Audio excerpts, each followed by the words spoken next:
Hello everyone, welcome to IBT Robertsganj. This is Jyoti और आज हम देख रहे हैं प्रोनाउन का पार्ट 4। अब तक 3 पार्ट्स हो चुके हैं जिसमें हमने प्रोनाउन की बेसिक फंक्शनैलिटीज़ देखी। हमने देखा पर्सनल प्रोनाउन क्या होता है और पर्सनल प्रोनाउन को ही आगे हम प्रोसीड करते हुए देखने जा रहे हैं पर्सनल प्रोनाउन में ऑब्जेक्टिव केस। ऑब्जेक्टिव केस में मैंने आपको पहले भी बताया था, ऑब्जेक्टिव केस नाम से भी लग रहा है कि जब भी ऑब्जेक्ट की तरह हम यूज़ करें तो वहाँ ऑब्जेक्टिव केस होगा और ऑब्जेक्टिव केस हमेशा ही वर्ब के बाद आता है। जैसे अगर नॉर्मली मैं कहूँ कि रवि कॉल्ड मी या आई, ऑब्वियसली आपको पता है रवि कॉल्ड आई नहीं होगा, रवि कॉल्ड मी होगा, क्योंकि ये ऑब्जेक्ट के वर्ब के बाद आया, इसलिए मुझे क्या चाहिए, ऑब्जेक्टिव केस चाहिए। ठीक है, उसी तरह से आपको पता है ये नॉर्मली ऑब्जेक्टिव केस क्या होता है, लेकिन कुछ जगह पे हम गलतियां करते हैं। जैसे कुछ लोगों को लगता है कि लेट आई गो होता है या लेट मी गो होता है। आपने सुना होगा और बोलते भी होंगे लेट मी गो, पर जनरली हमें पता नहीं होता लेट भी एक वर्ब है। लेट क्या है, एक वर्ब है और इस वजह से हम आई की जगह मी का यूज़ करते हैं। तो ऑब्जेक्टिव केस बेसिकली 2 जगह यूज़ होते हैं, पहला है वर्ब और दूसरा है प्रीपोजिशन। वर्ब के बाद तो आपने देखा है, प्रीपोजिशन के बाद भी हम देखेंगे। जैसे अगर मैं आपको बोलूँ कि कुछ सेंटेंसेस में आप कहते हैं, नरेशन जैसे आपने पढ़ा होगा, ही सेड टू मी होता है, ही सेड टू आई नहीं होता। ठीक है, तो टू यहाँ पे हमारा प्रीपोजिशन है और प्रीपोजिशन के बाद भी हम ऑब्जेक्टिव केस यूज़ करते हैं, बिल्कुल वैसे ही जैसे हम वर्ब के बाद करते हैं। तो कुछ एग्जांपल्स के साथ देखते हैं कि कैसे हम ऑब्जेक्टिव केस यूज़ करते हैं एक सेंटेंस में। मैं आपको काफ़ी कुछ बताऊंगी ऑब्जेक्टिव केस के बारे में जो आपको शायद अब तक ना पता हो। ओके, सो फर्स्ट सेंटेंस है she told we a story. Obviously ये पढ़ने में आपको ऑड लग रहा होगा, शी टोल्ड अस होगा क्योंकि वर्ब के बाद आया हुआ प्रोनाउन है। शी टोल्ड अस होगा, ना कि वी होगा। You allowed he and I to go. You allowed he नहीं होगा क्योंकि अलाउड के बाद आया हुआ है, तो यहाँ क्या होगा, हिम। और सिर्फ इसे ही चेंज नहीं करेंगे हम, एंड के साथ जुड़ा हुआ है दोनों ही। ध्यान से सुनिएगा, यहाँ पे वर्ब के बाद जो भी आपका प्रोनाउन आया है वो ऑब्जेक्टिव केस में होना चाहिए और एंड जो है आपका कंजंक्शन का काम करता है, जोड़ता है। तो यहाँ पे ये जोड़ रहा है 2 अलग अलग ऑब्जेक्ट्स को। अगर एक आपका ऑब्जेक्टिव केस में है तो दूसरा भी ऑब्जेक्टिव केस में होगा। ऐसा नहीं कि आप एक को करके छोड़ देंगे। You allowed him and me to go. Next, the man saved Rohan and she. The man saved Rohan. अगर सेंटेंस यहाँ फिनिश हो जाता तो कोई दिक्कत नहीं थी, लेकिन इसके बाद एंड है और फिर उसके बाद शी है, तो ये शी ऑब्वियसली यहाँ पर एक ऑब्जेक्ट की तरह, ये पूरा ऑब्जेक्ट है, सेव्ड के बाद आया है। तो रोहन आपका नाउन है, उसमें तो कोई चेंज हम कर नहीं सकते, लेकिन शी को हम चेंज करेंगे हर में, ऑब्जेक्टिव केस में। She was laughing at you and he. अब यहाँ पे देखिए यू आया हुआ है, यहाँ पे एट भी है, यहाँ पे प्रीपोजिशन भी है और लाफिंग वर्ब भी है। दोनों के बाद हमें ऑब्जेक्टिव केस ही रखना होता है। यू आपको पता नहीं चलता सब्जेक्टिव है ऑब्जेक्टिव, क्योंकि दोनों ही केस में यू ही रहता है, लेकिन यू के साथ आप देख रहे होंगे ही आया हुआ है और ही को हम फिर से चेंज कर देंगे हिम में, क्योंकि वर्ब और प्रीपोजिशन के बाद हम दोनों को ही ऑब्जेक्टिव केस में रखेंगे। Last sentence is divide the sweets between Ravi and he. ठीक है, बिटवीन आपका प्रीपोजिशन होता है, जो लोग नहीं जानते हैं जान लें।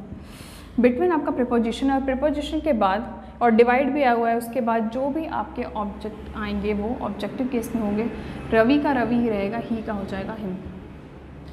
तो ये थे कुछ सेंटेंस जहाँ आपने देखा कि ऑब्जेक्ट के बाद और प्रीपोजिशन के बाद हम ऑब्जेक्टिव केस यूज़ करते हैं, लेकिन प्रीपोजिशन के कुछ और केसेस मैं आपको बताना चाहूँगी, जिससे एग्जाम्स में कुछ क्वेश्चन आए हुए हैं, तो वो देखते हैं नेक्स्ट स्लाइड में।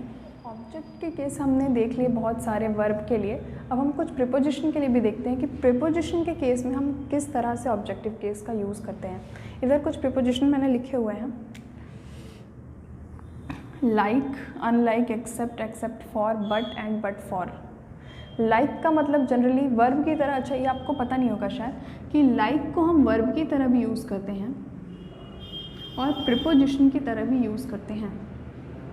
जब ये वर्ब होता है तो इसका मतलब है पसंद करना, वो आपको पता होगा। लेकिन जब हम इसे प्रीपोजिशन की तरह यूज़ करते हैं तो इसका मतलब होता है के जैसा, ही इज़ लाइक मी, वो मेरे जैसा है, उस तरह से। अनलाइक का मतलब के जैसा नहीं, ये भी प्रीपोजिशन है। एक्सेप्ट, एक्सेप्ट फॉर, एक्सेप्ट आप सबको पता है प्रीपोजिशन है।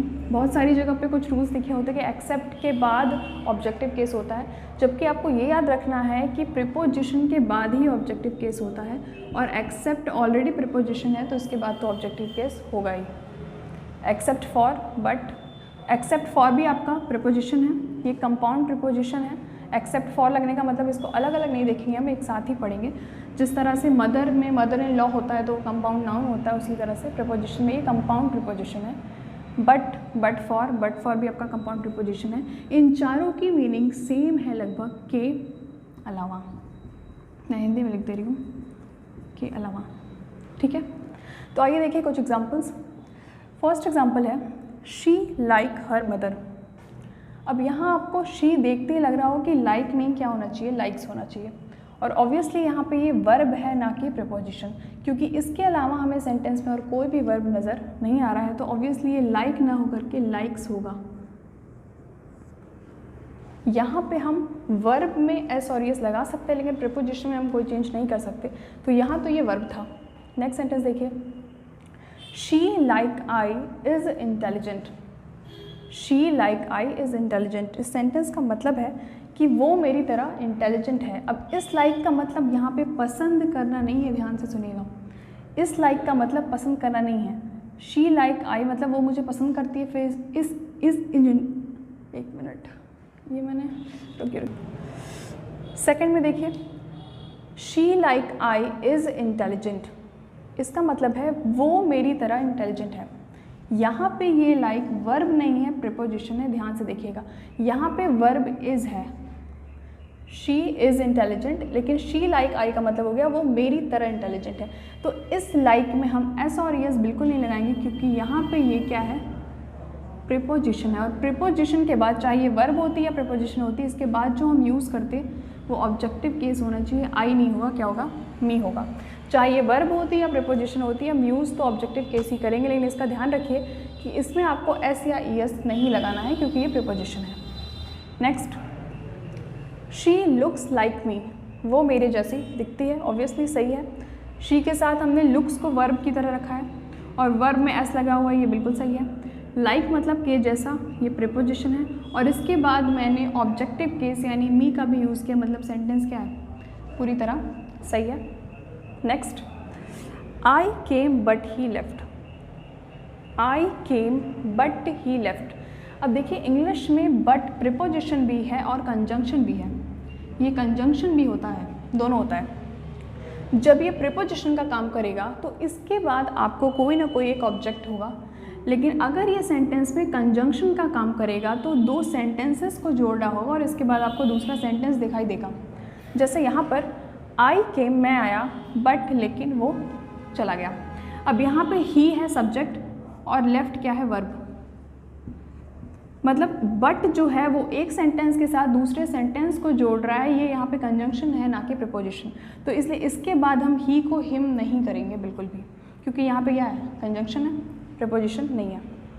अगर ये प्रीपोजिशन होता तो फिफ्थ देखिए, no one can help you but I, कोई तुम्हारी मदद नहीं कर सकता मेरे अलावा।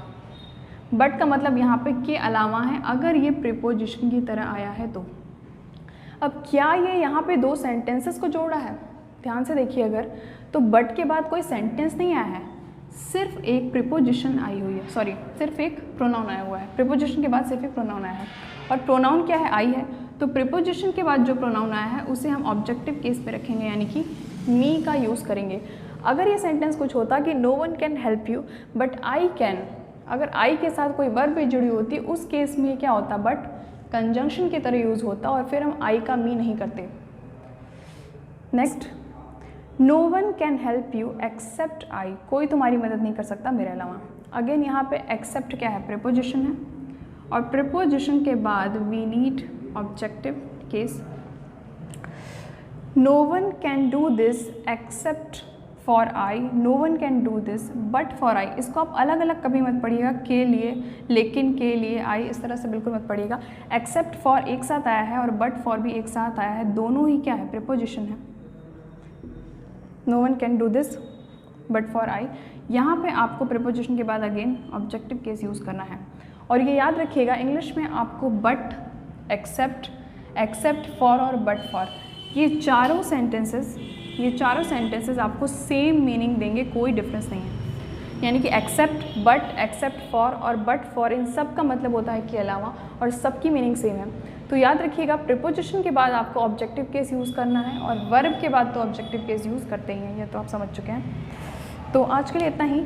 नीचे आप कमेंट कर सकते हैं, जो भी आपको आज अच्छा लगा, जो नहीं समझ में आया वो भी आप बता सकते हैं। सो नेक्स्ट वीडियोज़ में हम देखते हैं सब्जेक्टिव केस, जिसमें और भी बहुत सारी इंटरेस्टिंग चीज़ें हैं जो आपके एग्ज़ाम्स में पूछी जाती हैं। Thank you.